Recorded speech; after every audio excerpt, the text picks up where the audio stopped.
Hey guys, I just wanted to record a quick video. Sorry, it's just kind of a cozy, just quick chit chat. Addressing a lot of the Twitter hate that has been going on since the airing of the Benzo Crisis with Lisa Ling. There is so much hate in the world already, but just the hate and the feedback that a lot of us are getting um, in the benzo community, basically saying like, now we've spoke up. Now people are going to get cut off of their benzos. That, we should never have said anything. We're abusing our meds. All this crazy stuff. Well, first I want to address to the people out there that watch my channel or don't really know what it is that they're talking about. I know for me, and about 99% of the people in my group have never abused their benzodiazepine. Number one, there was a hate comment, and I think I addressed this before, but it was about, going on and on that we abuse our meds. We should be knowing what we're taking. If it was cyanide, we wouldn't have taken it. Okay, maybe that's true to a point. But if our doctors aren't informed, then we're not informed. If I would have known, if my doctor would have sat down and said, Melissa, this medicine for anxiety is a 2 to 4 week use. It's not permanent. You're going to need a backup plan. You're going to need therapy because it's not going to address anxiety in that short period of time. All these dependency issues, by the time you get off of it, you could go back into withdrawal. There's a possibility that your brain will never function properly again. And had they told me it was a sedative or a tranquilizer, I would never have taken it. Like, I would never have taken this medicine. Because does that sound marketable to you?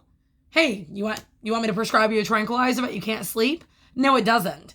They're not going to tell you it's a tranquilizer because that's not a marketable name for Ativan, Valium, Klonopin, Xanax. Those names are like, okay, do you want to take something that's called a tranquilizer? No, it doesn't look marketable to me.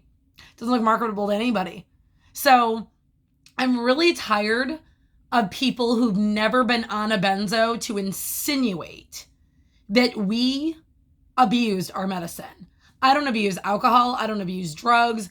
I don't smoke anymore. I gave up smoking after 7 years. I've never been addicted to something as bad as maybe nicotine. That was my addiction. That was something that I did do. I quit 7 years ago. But I will tell you, had I known all the information that I know now from the Benzo Coalition, the groups, my own research, other people's stories, I would have never have taken a benzodiazepine. So I don't understand where, if you want to be in a benzo, that's you. I'm not going to tell you to stop taking a benzo. All I know is after 11 or 12 months or so, I started getting sick. Mine didn't work anymore. It didn't do what it was supposed to do. It wasn't worth going on it in the first place. Now that I know this, because it did nothing for me, but besides cause the drama that I'm in now. I've had surgery on the 5th of September. I cannot think clearly. I'm exhausted. I'm back in withdrawal. I'm in a wave. My son is about to have a trip to go to the Make-A-Wish Foundation in Florida. I don't even want to go. I don't want to be happy. I don't want to feel excitement because the minute that I feel any bit of anything in my central nervous system, I'm a wreck. I'm a wreck. So being numb is all I know how to do. What kind of life do I have? Do you think that I wanted to live like this at 39 years old with 2 amazing kids, that I wanted to spend my life in this bed or a majority of it in my bed? No. So these people who don't know what they're talking about, and I'm normally not a hostile person, but because I've been through literally the gates of hell to get where I am now, and I'm still suffering in a wave, 105 days off, like seriously, how dare you? That's like me going on and insinuating that I understand what somebody's going through with alcohol withdrawal. No, I don't. I have an idea now that I've gone through this, but I'm not going to sit there and tell you what you're feeling isn't real. And I'm really tired of, because we don't have a diagnosis or an umbrella to say, yes, this exists. Nobody believes us. Had we had cancer, had we had fibromyalgia, had we had thyroid, diabetes, whatever else is out there to have, would you all believe us? I don't know. I don't know anymore.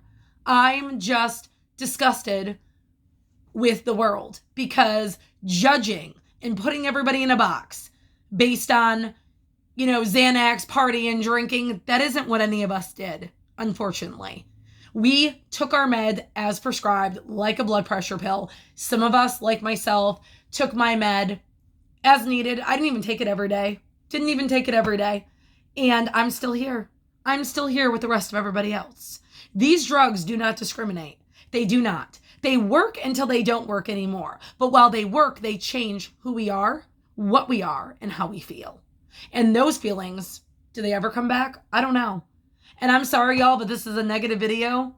But I am so, so tired of people, doctors, strangers, social media, friends, family, who else ever wants to insinuate that we must have done something wrong. No, the only thing we did wrong was by trusting the white coats that we believed went to school and knew what they were talking about. That is the only thing that we did wrong, was trustworthy of somebody who wasn't us, who was somebody who had a higher degree, somebody who went to college for, I don't know, what do doctors go to school for? 6 to 10 years? Okay. So until they start admitting that they're overprescribing, and it's not just benzos, guys, it's antidepressants, antipsychotics, all kinds of crazy stuff, even blood pressure pills, thyroid pills, they're all being used for other conditions that people don't even have, and they're getting the side effects from them. So another story, another video, just saying, stop it. Stop saying things that you don't have an idea about. You're just listening to what you believe doctors to say. Well, you know what? Doctors aren't always accurate anymore, because I used to have all my faith in them and I don't anymore. Besides the few couple that I know that are out there to protect me, I don't trust a whole lot of people anymore in the medical field. I just don't. I've been hurt, abused. My body has been hijacked. Things are happening to myself that I am not giving approval to happen. I just don't have a damn choice. Do you know what that's like? Do you know what that's like every day to wake up and not have a decision, or try to fight the decision that's there that's not your decision? No, you don't. So until you do, stop judging these people who are struggling. Stop judging these people who just wanted to take medicine like somebody does for their blood pressure to feel better, because we were told that it was safe and we would feel better, and it wasn't. So therefore, again, I'm sorry, y'all. I'm normally a positive, upbeat person, but I am tired of the media. I am tired of doctors. I am tired of people blaming anxiety for what they don't know, and blaming anxiety for what they do know, because they don't want to take responsibility. The minute they own up that this is real, they have to take responsibility, and they lose money. That is the bottom end of a story. Bottom end. Before benzo, I was a productive mom. I ran a business online. I was going to college, and I was living my life to the fullest. And here I am at 39, and I don't know half of the day what it's going to turn out to be. I just don't know. I don't know. I have to live minute by minute, second by second. I cannot look into the future because it's so scary that I could stop living, because I would be stuck trying to figure out, how do I get to the future, when I really have to be worried about, how do I get from now to 3 o'clock? So until you live that life, waking up, shaking, no control of your body, no control of your feelings, and you have to fight like hell to get them back, please do not judge other people. You don't know on the outside what somebody is struggling on the inside with. This can all look, the exterior can look perfect to you. That does not mean it is. Empathy, people, please come back to realization. Bring back empathy and sympathy, because social media has turned people into hateful ass people. And I am so tired of seeing people feel crappy and not validated because of it. So again, guys, I'm sorry this video is very harsh, but you know what? Sometimes it just has to, it is what it is. So, all right, guys, thank you for listening to me rant. See you later.